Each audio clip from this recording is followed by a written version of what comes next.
So I hope मेरा जो screen है वो अभी विजिबल है। Yes, sir. ओके, तो मैं कल कहाँ तक गया था। मैं आज एक बार लैटिस एंथैल्पी से स्टार्ट कर रहा हूँ। तो बेसिकली व्हाट हैपेंस इज, मेरा आयनिक बॉन्ड कैसे होता है। मेरा आयनिक बॉन्ड होता है कि मेरे पास एक मेटल एटम रहता है, एक नॉन मेटल एटम रहता है। मेटल एटम इलेक्ट्रॉन लूज करके एक पॉजिटिव आयन फॉर्म करता है। जो इलेक्ट्रॉन मेटल ने लूज किया वही इलेक्ट्रॉन नॉन मेटल गेन करके एक नेगेटिव एटम फॉर्म करता है।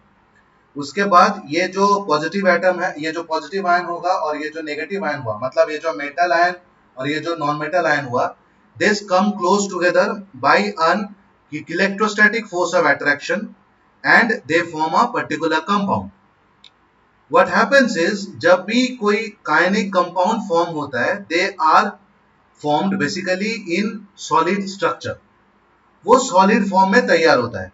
एंड वो कैसा सॉलिड, वो ऐसा सॉलिड जिसका 3D पर्टिकुलर ज्योमेट्री होता है। जैसे कि मैंने यहां पर समझा है कि जब सोडियम क्लोराइड फॉर्म होता है, ये स्ट्रक्चर जैसा फॉर्म होता है कि एक क्यूब होता है। क्यूब का 8 कॉर्नर होता है।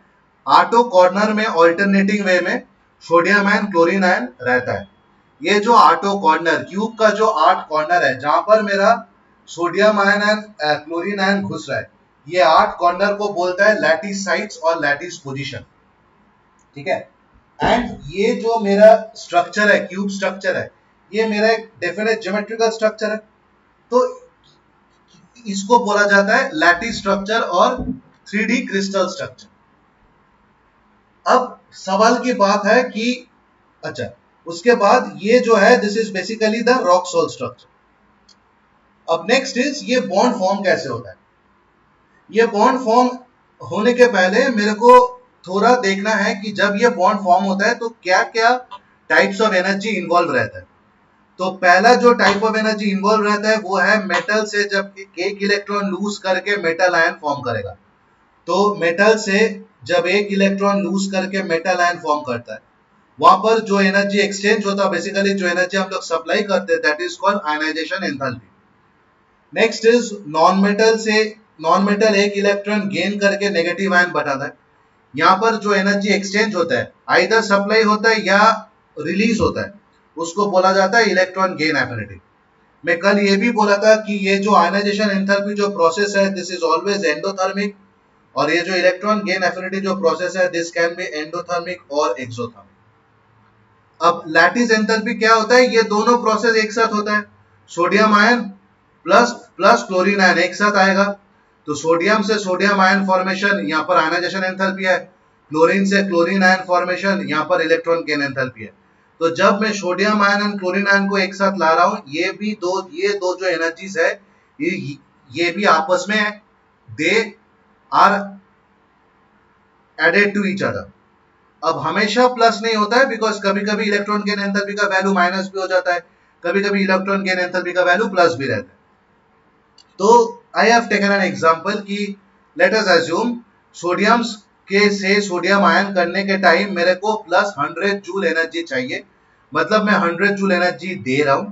एंड क्लोरीन जब क्लोरीन आयन फॉर्म कर रहा है एक इलेक्ट्रॉन लेके, तो वो माइनस 200 जूल एनर्जी एक्सचेंज कर रहा है, मतलब वो 200 जूल एनर्जी रिलीज कर रहा है। अब अगर टोटल एनर्जी क्या होगा, 100 plus of minus 200 which is equal to minus 100।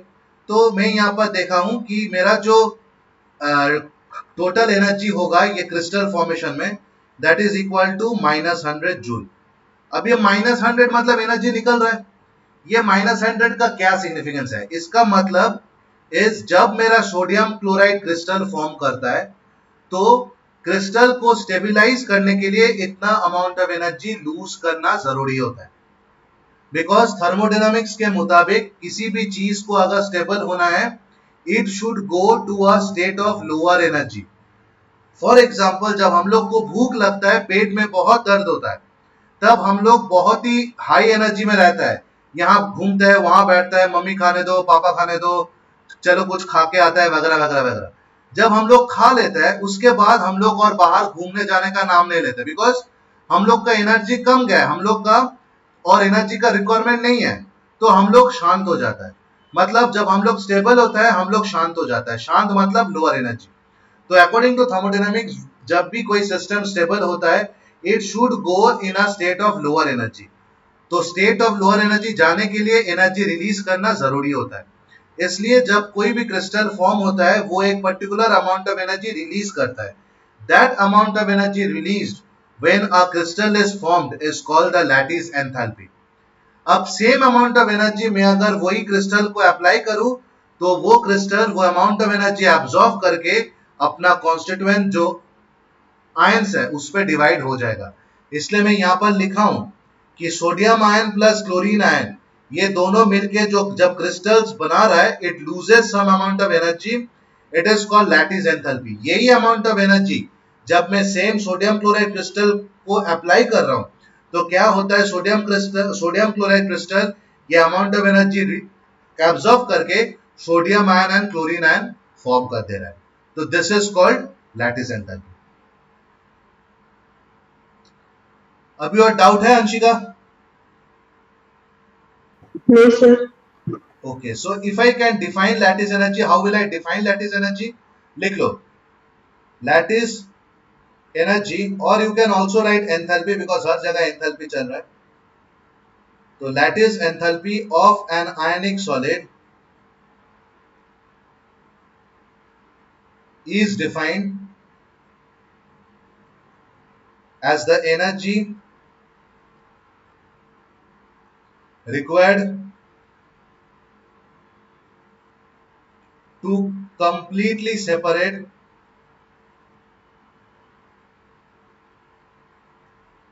one mole of a solid ionic compound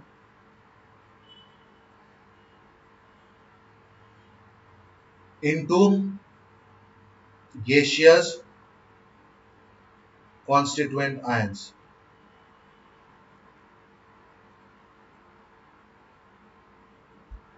practically Na plus plus Cl minus form करता है NaCl minus 788 kilo joule, which means NaCl plus 788 kilojoule gives Na plus Cl minus. So this is called lattice enthalpy.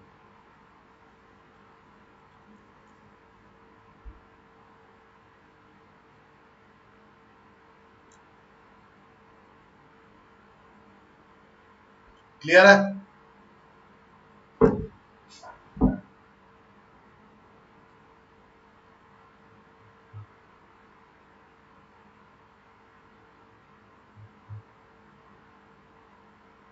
Yes, sir.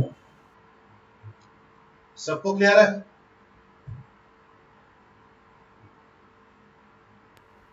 Yes, sir. Okay, तो ये हम लोग क्या पढ़ रहे हैं, ये हम लोग पढ़ रहे हैं समथिंग कॉल माई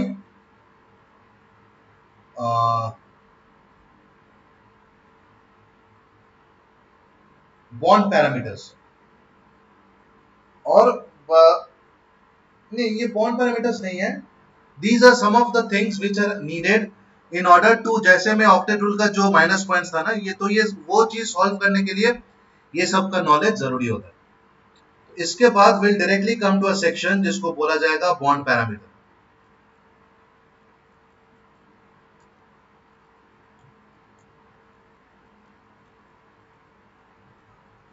तो बॉन्ड पैरामीटर में पहला आएगा बॉन्ड लेंथ।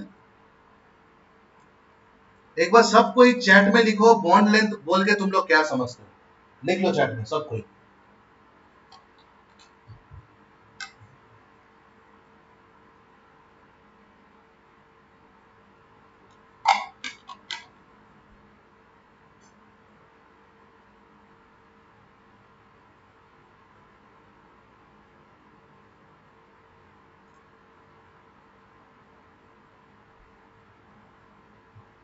सबको एक बार चैट में लिख दो what do mean by bond length. Like brief idea, तुमको दिमाग में क्या आ रहा है बॉन्ड लेंथ सुन के?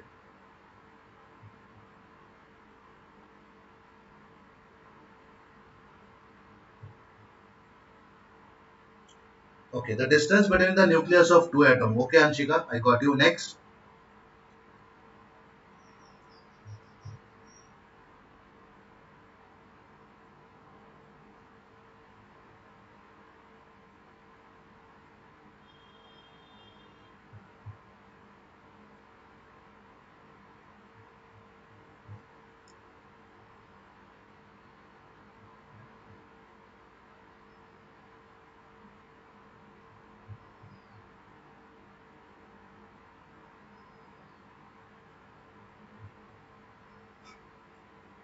Okay, according to Pritham, the average distance between two nuclei of bonded atoms. Okay, next.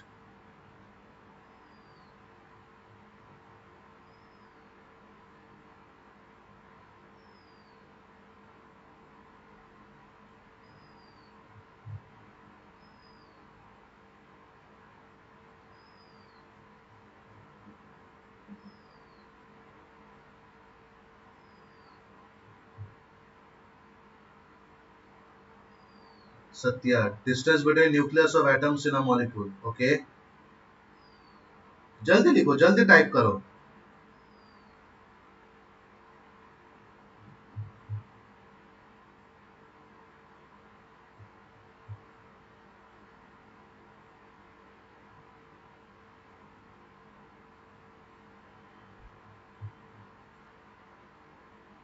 आराधना बोल रहा है, it is the distance between the centers of nuclei of the two bonded atoms in a molecule.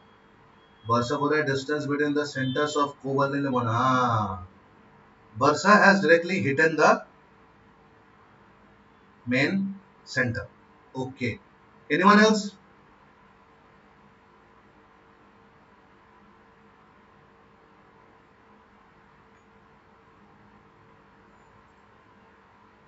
और भी तो है. रितिका, अविनाश, आशीष, type your answers.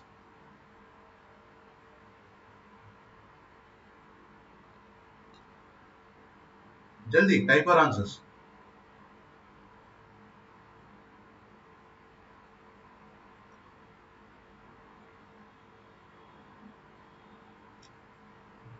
Priyanshu, distance between nuclei of two bonded atoms. Okay.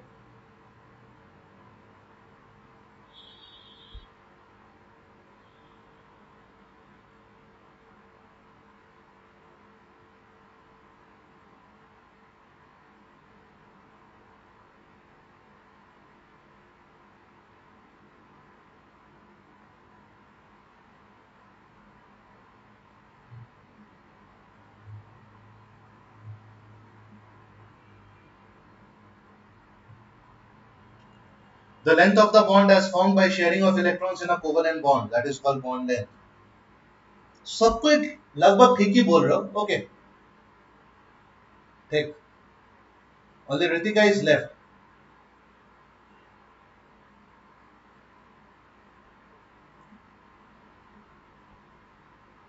ठीक है.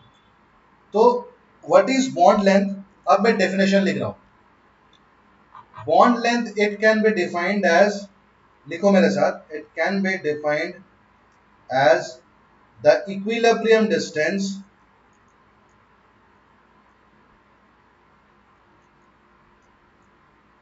between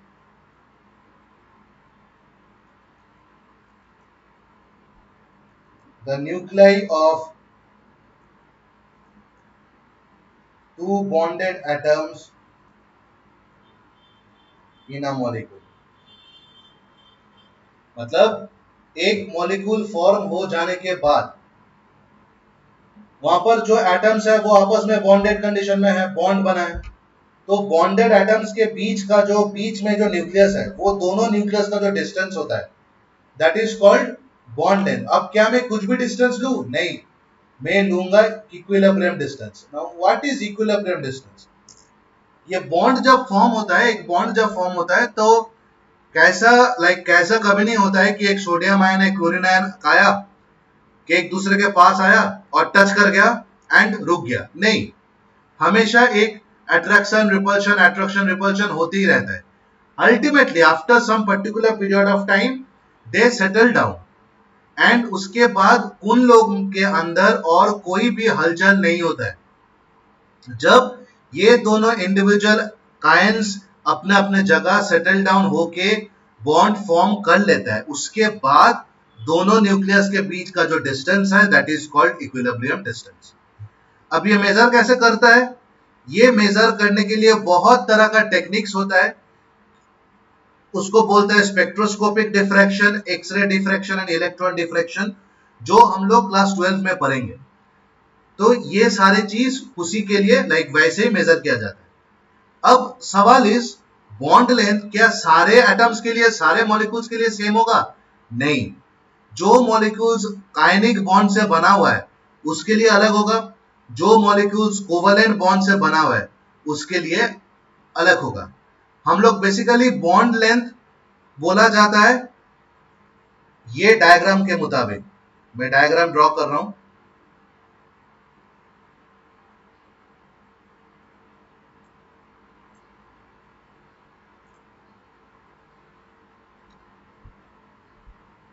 ये मेरा एक एटम है,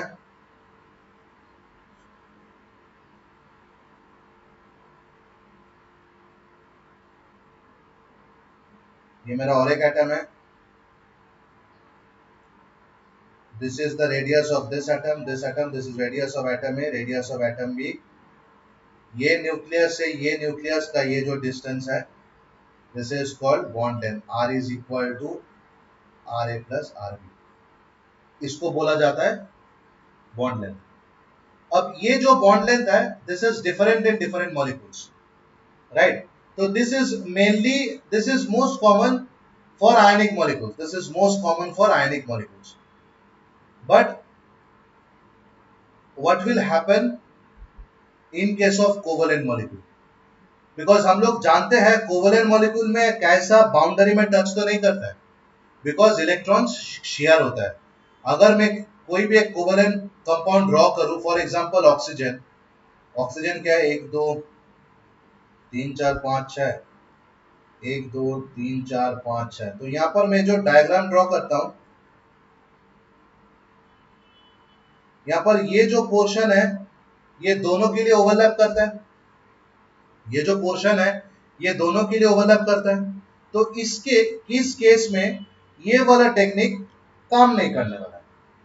तो इसके लिए हम लोग क्या करेंगे, इसके लिए we define another term which is called covalent radius. Because तुमको अगर कोवेलेंट रेडियस मिल जाएगा तो फिर तुम दोनों एटम का कोवेलेंट रेडियस मिलने के बाद ऐड कर देना, तुमको हो जाएगा internuclear distance by bond length. आयनिक में क्या होता है, आयनिक में बॉन्ड ओवरलैप नहीं होता है, एटम्स ओवरलैप नहीं होता है, एटम्स जाके एक दूसरे के साथ आइदर लग के या थोड़े सेपरेशन होके रह जाता है। कोवेलेंट में क्या होता है, बॉन्ड ओवरलैप होता है, बिकॉज मैं शेयरिंग कर रहा हूं। ठीक है, तो इसके लिए मेरे को एक नया टर्म जानना जरूरी है, it is called covalent radius. इसका define that it can be measured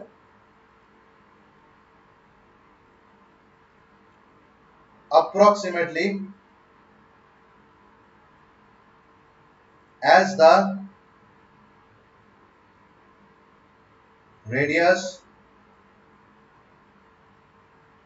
of an atom's core which is in contact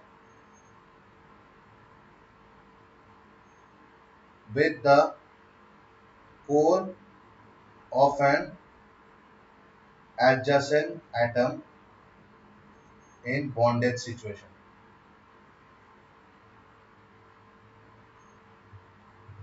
मतलब मैं अगर इसको डीपली समझाऊं, आई टेक अ रीडिंग,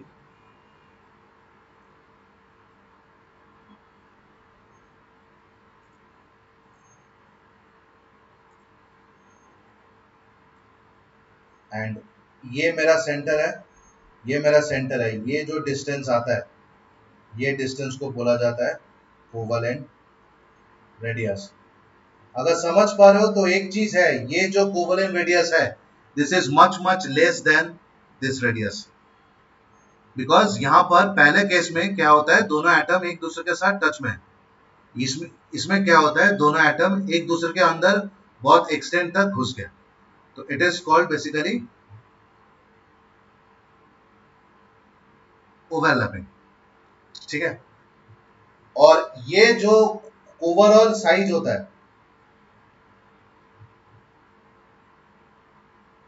ये जो मेरा ओवरऑल साइज होता है एक मॉलिक्यूल का, जो ओवरऑल साइज होता है जिसमें वैलेंस सेल भी इंक्लूड है मेरा, वैलेंस सेल भी इंक्लूड है मेरा, बॉन्डेड सेल भी इंक्लूड है, और ये ओवरऑल साइज मैं आइदर बॉन्डेड केस में ले सकता हूं या नॉन बॉन्डेड केस में ले सकता हूं। Basically it is the overall size of a molecule, that overall size is basically called a van der Waal radius.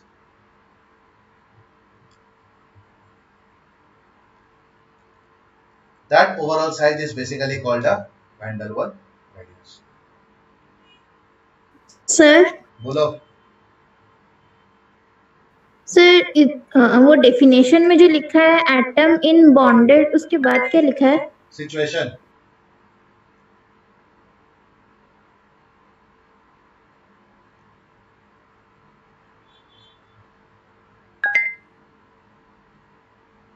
Situation,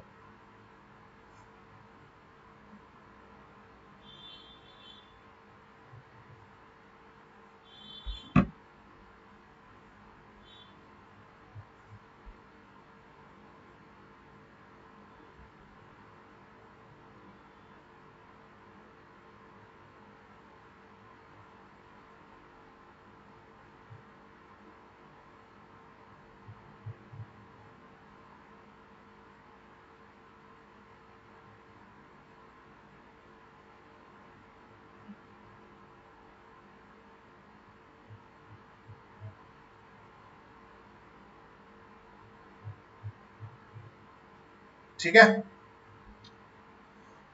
तो यहां पर हम लोग को दो टाइप ऑफ रेडियस मिला, एक है कोवलेंट रेडियस, एक है वैन डर वाल रेडियस, ठीक है। अब basically for the sake of argument हम लोग बहुत बार, ये चीज नोटिस करना, हम लोग बहुत बार कोवलेंट रेडियस को बॉन्ड लेंथ जैसा रिप्रेजेंट कर सकते हैं, बिकॉज ये जो ओवरलैप होता है ये इतना ही कम होता है कि वो ना के बराबर होता है। But van der Waal radius is always different. Van der Waal radius क्या होता है?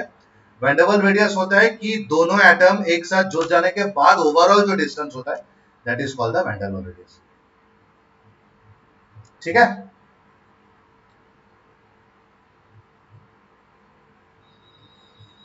किसी को इसमें कुछ डाउट है? बताओ, नहीं तो मैं और एक बार बोल दूंगा।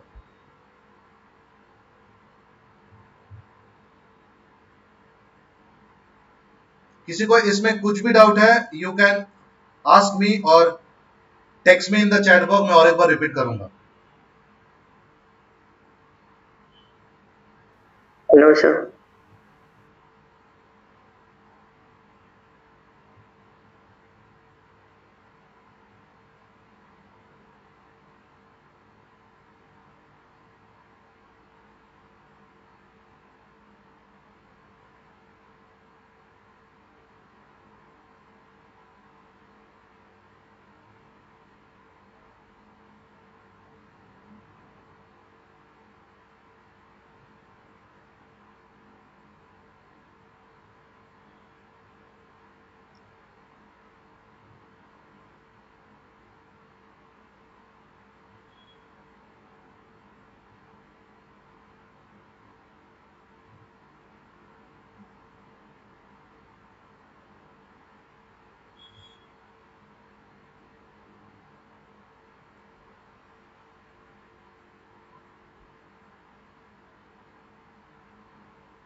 सो van der Waal radius, repeat, okay. तो अंशिका वैंडरवाल रेडियस बेसिकली होता है कि मान लो मेरे पास, मैं और एक बार कर दे रहा हूं, मान लो मेरे पास दो एटम्स है, एक एटम, दो एटम, राइट, मान लो this is atom A atom B, ये दोनों बॉन्डेड रहे या अनबॉन्डेड रहे, whatever be the case, basically मैं अनबॉन्डेड लेता हूं, ये दोनों में अगर बॉन्ड नहीं हुआ बट दोनों एकदम आपस के कांटेक्ट में है, तो इन लोग का टोटल जो डिस्टेंस कवर करते हैं, इन लोग का टोटल जो लेंथ होता है, that length is called van der Waals radius. Now is it clear? इसका टोटल जो लेंथ होता है, that length is called the van der Waals radius. Sir मतलब दोनों का डायमीटर? हाँ हाँ,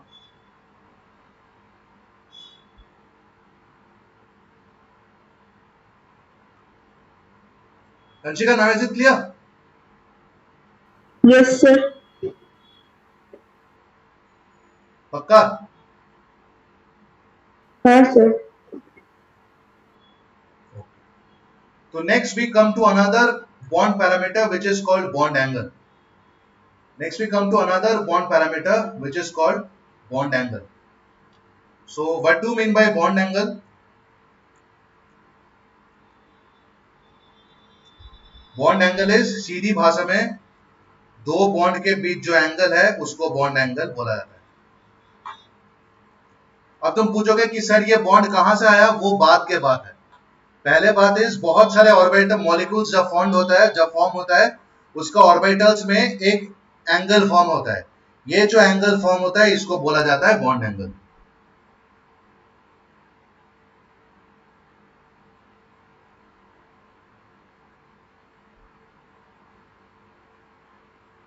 सर जब भी दो बॉन्ड के बीच बॉन्ड एंगल मेजर करेंगे तो मतलब हम लोग शॉर्टर एंगल लेंगे ना? सुना नहीं दिया, क्या बोल रहे हो? सर मैं बोल रहा था कि मतलब जब भी एंगल मेजर करेंगे कोई भी दो बॉन्ड के बीच में, हाँ, तो हम लोग उसमें वो शॉर्टर एंगल लेंगे ना? यस यस, हम लोग ऑलवेज शॉर्टर एंगल देंगे। We will never measure this is not to be measure, only this is. ठीक है, अब लिख लो, it is defined as the angle between the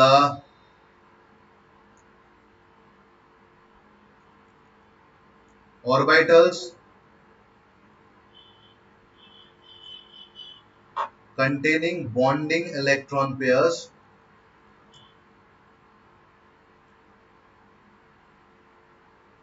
around the central atom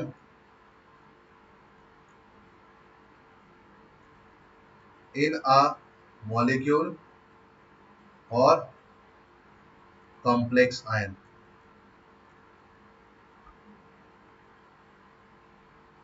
मतलब बॉन्डिंग इलेक्ट्रॉन्स, मतलब ये जो ऑर्बिटल है it contains the bonding electrons, ये जो ऑर्बिटल है it contains the bonding electron, ये दो ऑर्बिटल के बीच जो एंगल है उसको मैं बॉन्ड एंगल बोलता हूं। अब जरूरी नहीं है कि हमेशा ये मॉलिक्यूल ही होगा। कॉम्प्लेक्स आयन मतलब अगर मान लो मेरे पास एक ऐसा है KFeCN6 plus, sorry 4 minus, it's a complex ion, तो यहाँ पर क्या होता है, मैं ये कहाँ का है वो बाद में बोलूंगा। ये बेसिकली क्या होता है, ये ऐसा दिखता है, यहाँ पर CN रहता है, यहाँ पर CN रहता है, यहाँ पर CN रहता है, यहाँ पर CN रहता है, यहाँ पर CN रहता है, यहाँ पर CN रहता है। तो बेसिकली व्हाट हैपेंस इज इन दोनों के बीच there is an angle, it is called a bond angle. इन दोनों के बीच देयर इज एन एंगल, इन दोनों के बीच देयर इज एन एंगल। तो एवरी ऑर्बिटल्स जहां पर बॉन्डिंग इलेक्ट्रॉन्स है वो ऑर्बिटल के बीच जो एंगल होता है उसको बोला जाता है बॉन्ड एंगल। फॉर एग्जांपल हम लोग का वाटर के लिए HOH bond angle is 104.5 degree, bond angle is 104.5 degree. Clear? तो वो जो सेंट्रल एटम है उसका मतलब pairs around the central atom? Central atom is जिसको तुम बीच में रख रहे हो।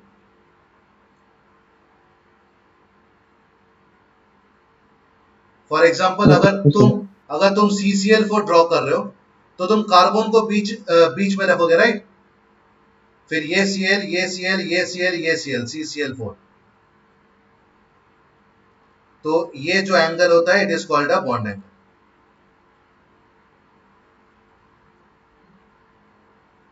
ठीक है। Yes sir. सेंट्रल एटम और मॉलिक्यूल, सेंट्रल एटम मतलब जिस एटम के साथ सबका बॉन्ड हो रहा है। यहां पर देखो, यहां पर दो हाइड्रोजन आपस में बॉन्ड नहीं कर रहे हैं, यहां पर ऑक्सीजन के साथ दोनों हाइड्रोजन का बॉन्ड हो रहा है। सिमिलरली नीचे चारों क्लोरीन आपस में बॉन्ड नहीं कर रहे हैं, बट चारों क्लोरीन का बॉन्ड कार्बन के साथ हो रहा है। तो जिसके साथ सबका बॉन्ड होता है उसको बोला जाता है सेंट्रल एटम व मॉलिक्यूल। क्लियर सबको?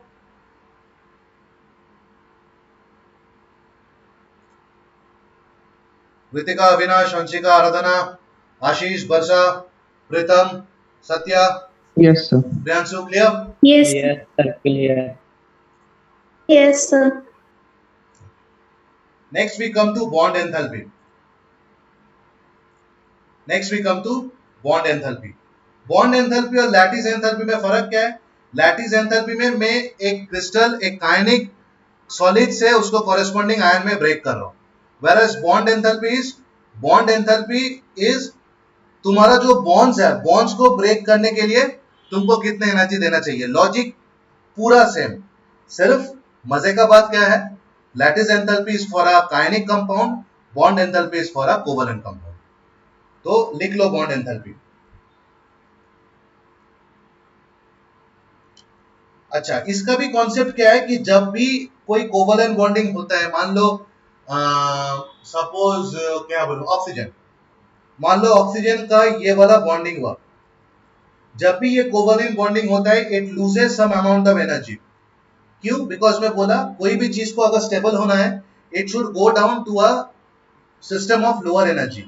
तो ये कितना एनर्जी लूज करेगा ये हम लोग को तब पता नहीं चलता। कैसे पता चलेगा? अगर मैं यहां पर, मेरे पास ऑक्सीजन मॉलिक्यूल ऑलरेडी है, मैं इसको एनर्जी दे रहा हूं, एक पर्टिकुलर अमाउंट ऑफ एनर्जी देने के बाद ये क्या होगा, ये ऑक्सीजन प्लस ऑक्सीजन में डिवाइड हो जाएगा। जिस एनर्जी में ये बॉन्ड ब्रेक करेगा that is called bond enthalpy. और मजे के बात ये है कि जब ये बॉन्ड फॉर्म हो रहा था इसी अमाउंट ऑफ एनर्जी लॉस होता। ठीक है, मैं थोड़े बाद इसको डिटेल में कर रहा हूं। फिलहाल लाइक एवरी डे,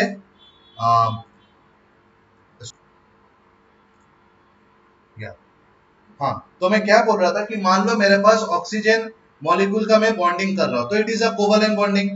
अब ये बॉन्ड फॉर्म होने के पहले क्या होता है, पहले इसका और ये दोनों शेयरिंग हो गया। शेयरिंग होने के बाद ये जब मैं सर्कल ड्रॉ करता हूं ना, सर्कल ड्रॉ कर रहा हूं मतलब ये बॉन्ड फॉर्म हो रहा है। जब भी ये बॉन्ड फॉर्म होता है तो ये कुछ अमाउंट ऑफ एनर्जी लॉस कर देता है, बिकॉज ये बॉन्ड को स्टेबल होना है। जब ये एनर्जी लॉस करता है, जो एनर्जी ये लॉस करता है इसी एनर्जी को बोला जाता है बॉन्ड एंथैल्पी। बट तब हम लोग को पता नहीं चलता ये कितना एनर्जी लॉस करता है। वो कैसे पता चलेगा? वो पता चलेगा कि अगर मेरे पास एक ऑक्सीजन मॉलिक्यूल है, उसको मैं एक हीट दे रहा हूं, भाई एनर्जी दे रहा हूं, एक particular amount of energy value reach करने के साथ साथ ऑक्सीजन ब्रेक कर जाएगा इनटू O+O। मतलब क्या होता है, उसका जो बॉन्ड होता है वो ब्रेक कर जाता है। ये जो अमाउंट ऑफ एनर्जी नीडेड हुआ बॉन्ड को ब्रेक करने के लिए that is called bond enthalpy. और जब ये बॉन्ड फॉर्म होता है यही same amount of energy release होता है। तो लिख लो definition, it is the amount of energy, मैं शॉर्ट फॉर्म में लिख रहा हूं, आप लोग लिख दो, it is the amount of energy required to break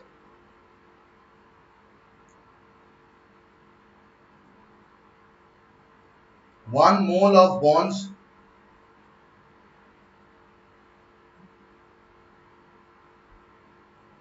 of a particular type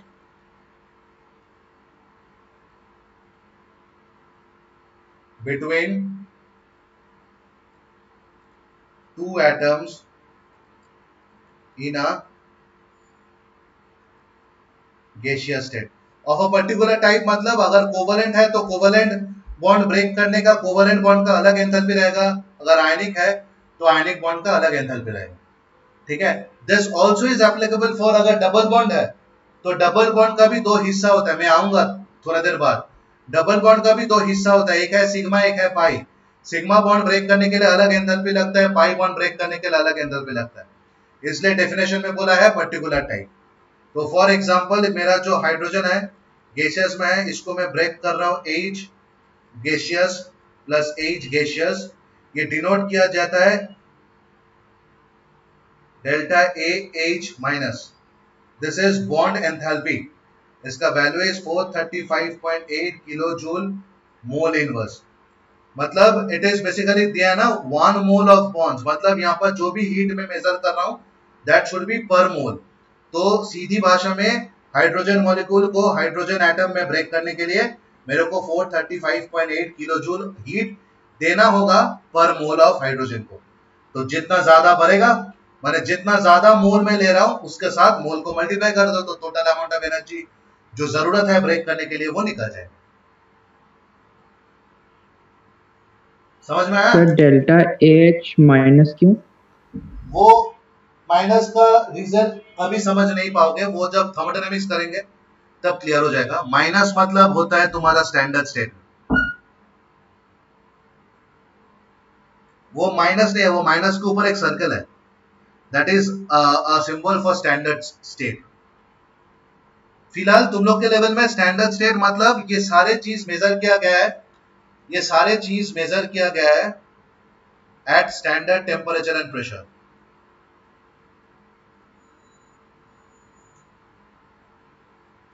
Standard temperature is 25 degree centigrade, which is 298 Kelvin. Pressure is 1 atm or 760 millimeter of mercury. ठीक है?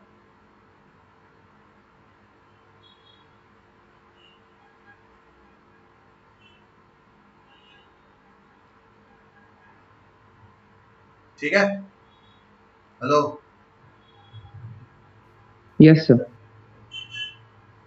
अब ये है, ये जो सारे, ये जो तुम हाइड्रोजन देख रहे हो, बा ऑक्सीजन देख रहे हो, बा क्लोरीन देख रहे हो, इसमें we only have one bond. Sir 290 हाँ फिर से बोलो।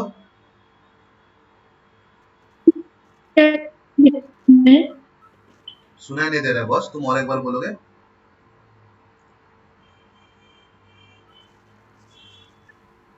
हाँ रितिका बोलो। सर 298 हाँ के बाद सर 298 के बाद क्या लिखा है? वो कैपिटल क्या है? केल्विन। इसको मैं केल्विन में कंपेयर मैंने कन्वर्ट किया। ठीक है? Yes sir. ओके। तो ये जो भी कंपाउंड्स में देख रहा हूं, ऑक्सीजन बोलो क्लोरीन बोलो, this contains one bond. One bond मतलब one pair of electron. Now for polyatomic molecule, for polyatomic molecule, polyatomic molecule मतलब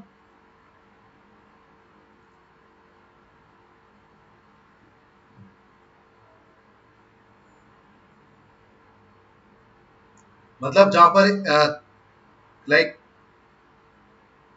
there are many molecules involved in a particular bond. For example water, water को जब तुम heat दोगे वो पहले KH and OH में divide होगा, फिर मेरे को OH को हीट देना है तो ये फिर से H एंड ऑक्सीजन में डिवाइड होता है। बिकॉज मैं अगर ग्राफिकली समझाऊं, ये मेरा वाटर है, जब मैं इसको हीट दूंगा तो पहले क्या होगा, पहले इस साइड से ब्रेक हो गया, तो ये ब्रेक होके ये बनाया H, ये बनाया OH, फिर मैं जब हीट दे रहा हूं तो ये वाला ब्रेक हो जा रहा है, ये ब्रेक होके ये आ रहा है H, ये आ रहा है ऑक्सीजन। तो यहाँ पर दो अलग अलग स्टेप हो रहा है। तो इसका मतलब ये नहीं है कि दोनों का मेरा बॉन्ड एंथैल्पी सेम रहेगा, नहीं, दोनों का अलग अलग रहता है। बिकॉज ये बॉन्ड ब्रेक करने में जितने एनर्जी लगता है, ये बॉन्ड ब्रेक करने में सेम एनर्जी नहीं लगता है, दोनों अलग अलग रहता है। तो इसका माने एक्सपेरिमेंटल वैल्यू इज, इसका वैल्यू आता है 502, इसको वैल्यू आता है 427। अब ये ज्यादा क्यों है, ये कम क्यों है, इसका आंसर भी थोड़ा देर बाद ही जाकर मैं बोलूंगा। तो अगर कैसा मेरे को कुछ मॉलिक्यूल मिला जहां पर मेरा दो दो एंथैल्पी है, बट मेरे को के की बॉन्ड एंथैल्पी का वैल्यू चाहिए, तो वो केस में मैं निकालूंगा मीन या एवरेज बॉन्ड एंथैल्पी। उसको मैं क्या करूंगा, इसके साथ इसको ऐड करूंगा, 502 प्लस 27, एंड कितना बॉन्ड ब्रेक हो रहा है, यहां पर एक बॉन्ड ब्रेक हो रहा है, यहां पर दो बॉन्ड ब्रेक हो रहा है, तो इसको 2 से डिवाइड करूंगा एंड मेरे पास आएगा 464.5 किलो जूल पर मोल। तो ये हुआ तुम्हारा एवरेज बॉन्ड एंथैल्पी।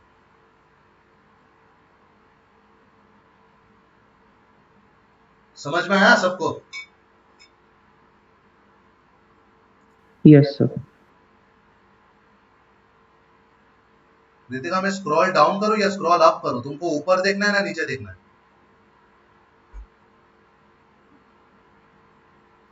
सर ऊपर। ऊपर। सर ऊपर देखना है। स्क्रॉल अप करना है ना?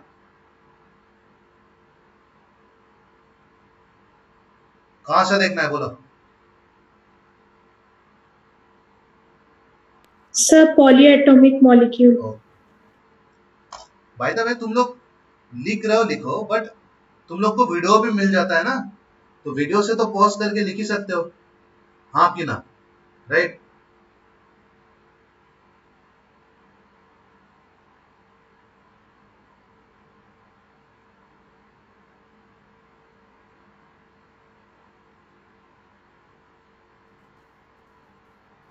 Yes sir, done. हो गया? लिख लिया?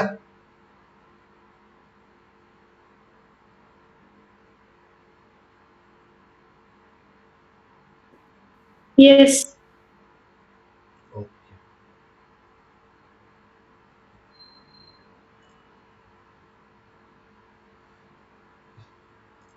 यहां तक किसी का डाउट है? अगर नहीं डाउट है तो नो सर लिख दो चैट में।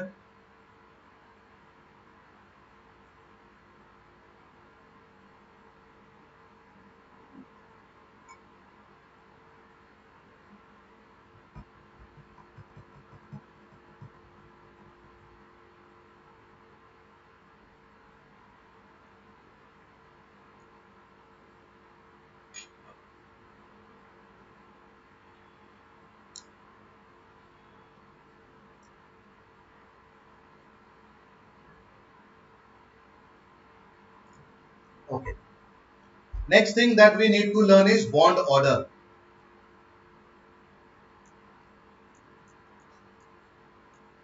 बॉन्ड ऑर्डर का मतलब क्या है कि एक सवाल सबके दिमाग में आता है कि हर टाइम दोनों एटम के बीच सेम नंबर ऑफ बॉन्ड होता है क्या? जैसे कार्बन कार्बन, मैं यहां पर एक पर्टिकुलर डाउट का एड्रेस करूंगा।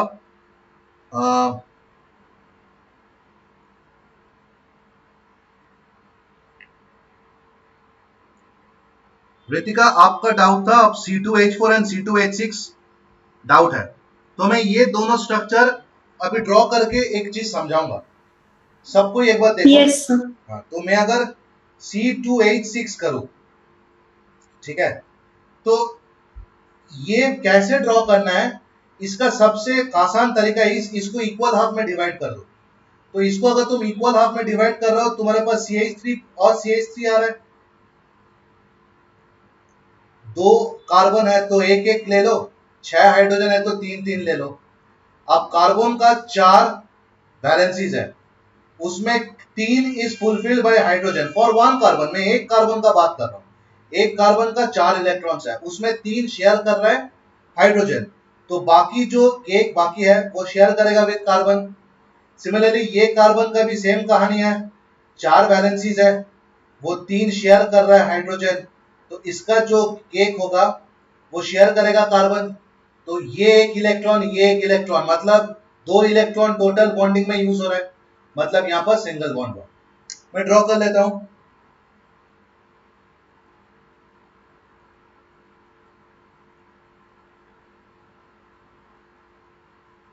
ये हुआ मेरा C2H6। अब आता है मेरा C2H4। मैं सेम टेक्निक फॉलो करूंगा, इसको दोनों हाफ में डिवाइड कर दूंगा।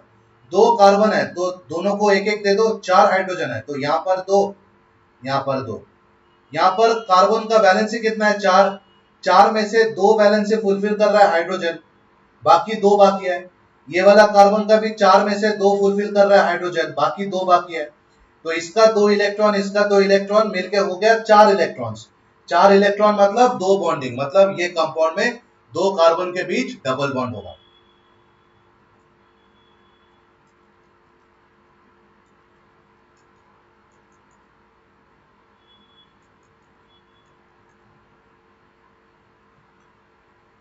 समझ में आया रितिका? Yes sir. ओके। अब यहां पर मेरा सवाल है कि यहां पर सेम कार्बन के बीच मेरा सिंगल बॉन्ड हुआ, यहां पर सेम कार्बन के बीच डबल बॉन्ड हुआ। What is this? तो व्हाट इज दिस ये तो मैं बाद में आऊंगा। This is a term, there is a term जो इसको डिनोट करेगा, that is something called bond order. देखो, bond order is defined, it is defined as the number of bonds formed between two atoms of a molecule। एक molecule के दो atom के बीच, like दो मतलब सिर्फ दो नहीं, किसी भी दो एटम के बीच कितना बॉन्ड्स हुआ है, this will give me the bond order. For example अगर मैं वाटर ड्रॉ करूं HOH, तो हाइड्रोजन ऑक्सीजन के बीच it's a single order, oxygen hydrogen के बीच इट्स अ सिंगल ऑर्डर, मतलब bond order is 1, bond order is equal to 1। जैसे मैं ये एक्सप्लेन कर दिया। अब मान लो केन टू के बीच 3 बॉन्ड होता है, तो यहां पर मैं क्या करूंगा, यहां पर लिखूंगा मैं bond order is equal to 3, right. तो ये बेसिकली बॉन्ड ऑर्डर बोलता है कि दो एटम्स के बीच कितना बॉन्ड टोटल फॉर्म हुआ, this is called bond order.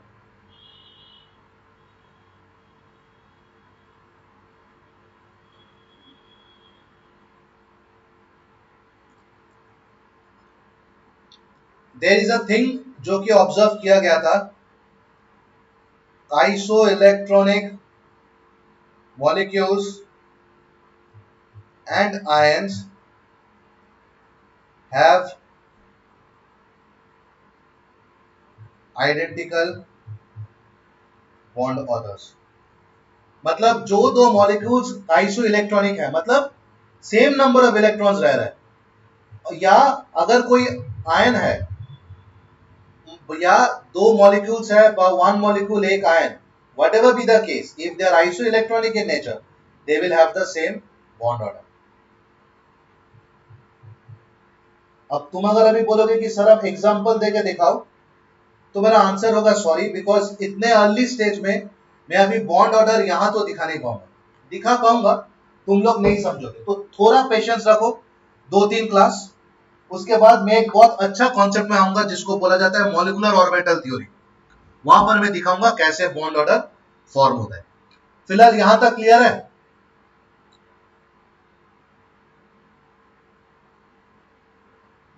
Yes sir.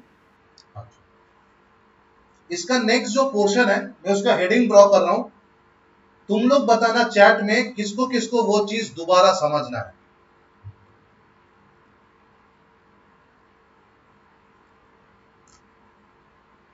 हम लोग ऑलरेडी जब ऑर्गेनिक केमिस्ट्री पढ़ रहे थे, तो हम लोग ऑलरेडी रेजोनेंस वाला पोर्शन ऑलरेडी पढ़ लिया, सेम, कुछ डिफरेंस नहीं है, पूरा सेम। तो तुम लोग को और ये पढ़ना है, या I can go to the next portion?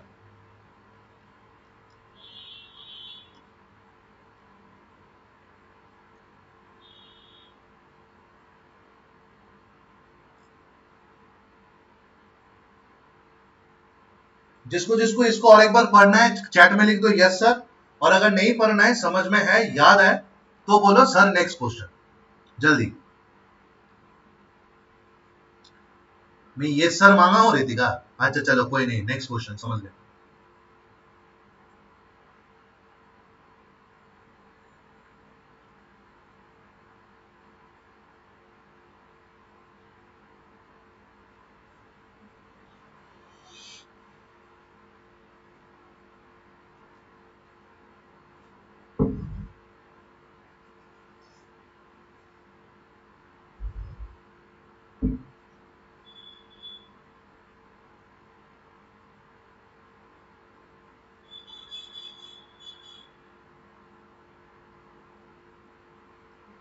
Okay, good. तो रेजोनेंस के बाद वाला जो पोर्शन है, दैट इज, मैं अब आता हूं मेरा नेक्स्ट सेक्शन में। This is called polarity of bonds.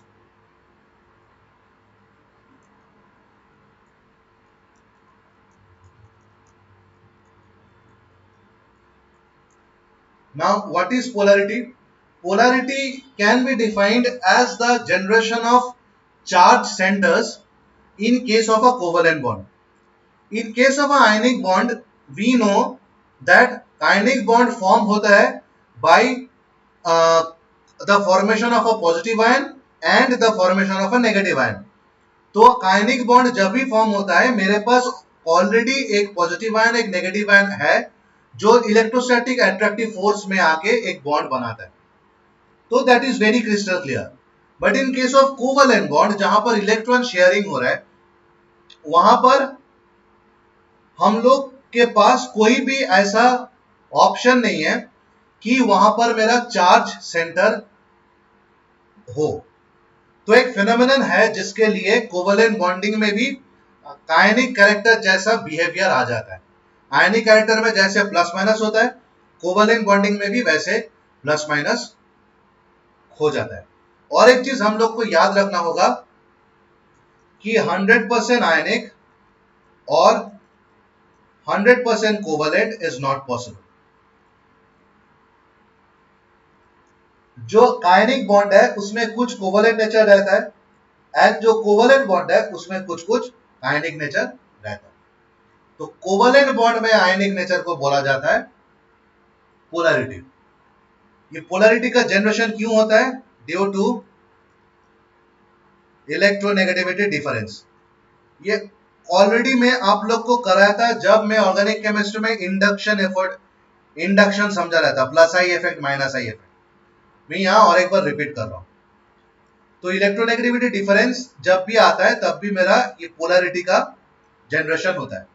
For example, अगर मैं KH2 का फॉर्मेशन कंसिडर करूं, H2 में एक एटम, इसका एक एटम यहां पर, तो ये बॉन्ड हुआ KHH। दोनों का इलेक्ट्रोनेगेटिविटी वैल्यू सेम है, तो electronegativity difference is 0।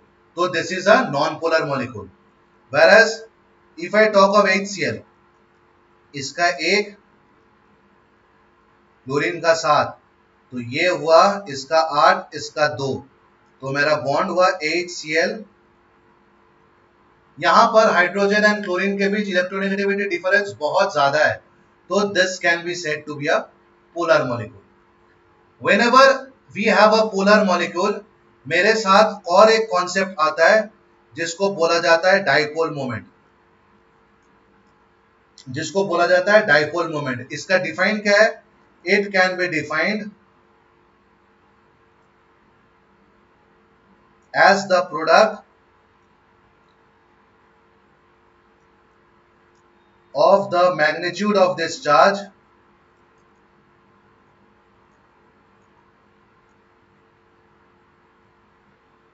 and the distance between the centers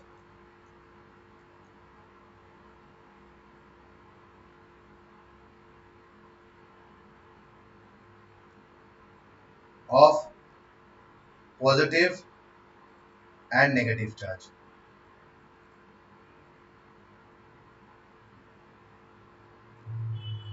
It is basically given as mu, इसका यूनिट होता है। तो मतलब क्या है? मान लो ये मेरा HCl है, हम लोग पढ़े थे, बिकॉज ये ज्यादा इलेक्ट्रोनेगेटिव है, तो ये इलेक्ट्रॉन क्लाउड को अपने तरफ खींचेगा, तो यहां पर एक डेल्टा माइनस होगा, यहां पर एक डेल्टा प्लस होगा। We already know it. तो यहां पर मैं लिख दे रहा हूं डेल्टा प्लस डेल्टा माइनस। तो what is the magnitude of the charge? It is delta into what is the distance between this, let this be r। ये डिस्टेंस है r, बिकॉज बोला है distance between the centre of positive charge और negative charge. तो कोई एक atom positive होगा, कोई एक एटम नेगेटिव होगा। तो बेसिकली एटॉमिक जो डिस्टेंस है, सीधा भाषा में जो बॉन्ड लेंथ होता है, that is basically the distance of separation. ये जो delta into R, this is equal to mu. It is called dipole moment. Dipole moment का unit is capital D, given as Debye. And what is Debye? Basically इसका unit होना चाहिए charge into distance, coulomb metre. अब Debye is a unit जो atomic level में use होता है. 1 Debye is equal to 3.3 into 10⁻³ coulomb metre. मतलब it is a very small unit of dipole moment. अब डाइपोल मोमेंट मैथमेटिकली उतना important नहीं है. सबसे बड़ा इंपॉर्टेंस है कि डायरेक्शन ऑफ डाइपोल मोमेंट.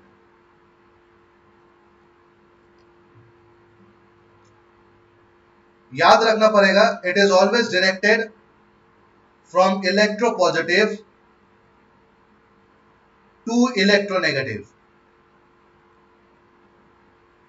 मतलब एक पोलर कोवेलेंट कंपाउंड में it is directed from the centre of delta plus to the centre of delta minus. अब सिंबल कैसे दिया जाता है? जिस साइड में प्लस होता है उस साइड में एक दाग दिया जाता है, और जहां पर माइनस है वहां पर ये कैरो दिया जाता है. अब how to use this arrow? तो मैं पहला एग्जांपल ले रहा हूं वाटर का, HOH. अब पीरियोडिक टेबल में लेफ्ट के साइड रहता है हाइड्रोजन, राइट के तरफ रहता है ऑक्सीजन. तो जाहिर सा बात है hydrogen is electropositive, oxygen is electronegative. तो डायरेक्शन कहां से होगा? इलेक्ट्रोपॉजिटिव टू इलेक्ट्रोनेगेटिव, मतलब ये वे में डायरेक्शन होगा. सिमिलरली इसको ये वे में डायरेक्शन होगा. राइट. अब हम लोग वेक्टर पर है. वेक्टर में क्या हो रहा है? ये दोनों वेक्टर्स अगर ऑक्सीजन के ऊपर ऐड कर रहा है तो it will have a resultant vector of like this. तो this is the net dipole moment.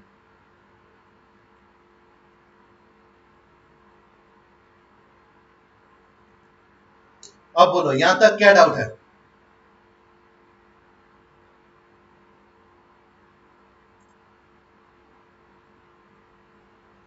Chat में बोल दो यहां तक क्या डाउट है.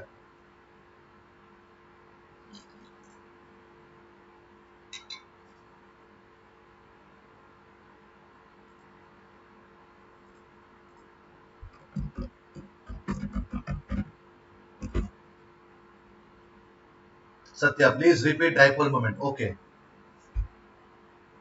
तो dipole moment basically is a mathematical dipole moment.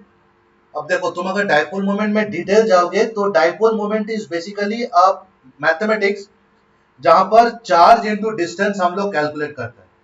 अब चार्ज क्या है? चार्ज इज एक कोवेलेंट मॉलिक्यूल में, जैसे मैं अगर ऊपर दिखाऊं, एक कोवेलेंट मॉलिक्यूल में जब पोलर कोवेलेंट होता है तो जो पॉजिटिव पोर्शन है उसके ऊपर डेल्टा मैग्नीट्यूड चार्ज आता है, जो नेगेटिव पोर्शन है उसके ऊपर डेल्टा मैग्नीट्यूड चार्ज आता है. तो मेरा मैग्नीट्यूड हुआ यहाँ पर डेल्टा इनटू डिस्टेंस. डिस्टेंस मतलब जहां पर पॉजिटिव चार्ज है जहां पर नेगेटिव चार्ज, दोनों के बीच डिस्टेंस क्या है, which is nothing but the bond है.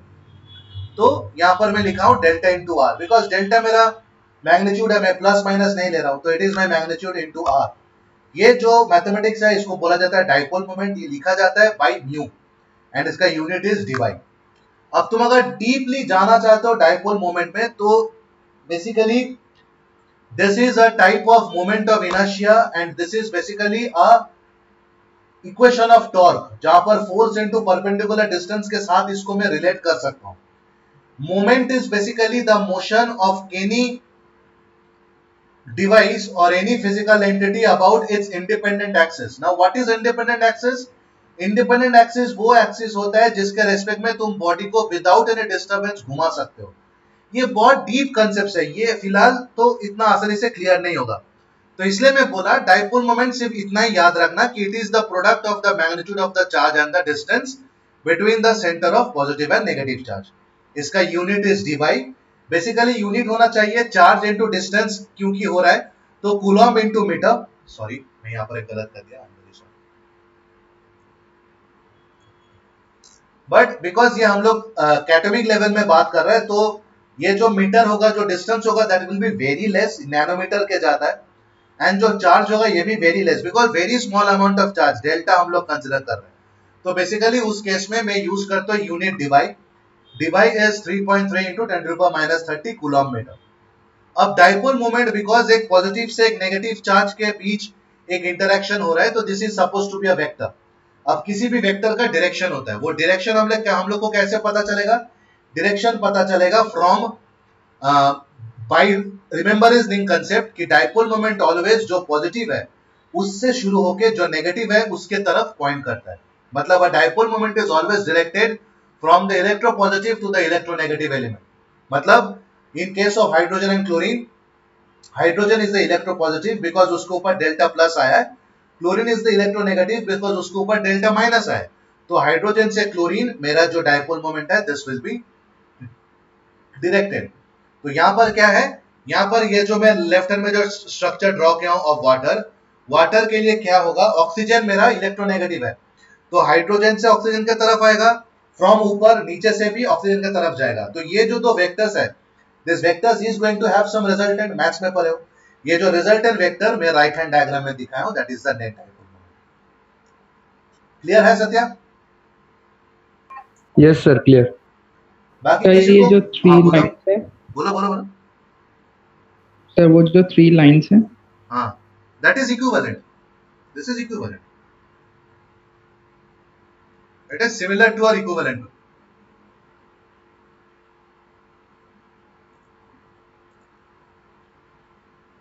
तो और किसी को कुछ भी डाउट है?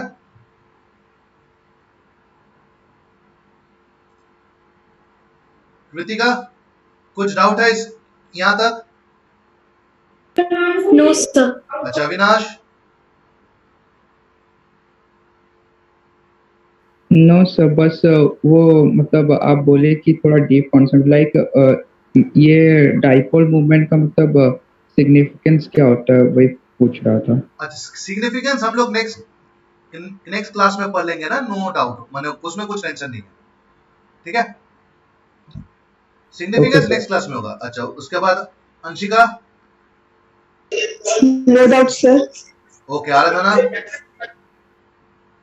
No doubt. Ashish? No. Okay Varsha? No sir, no doubt. Okay Pritam? No sir. Priyanshu?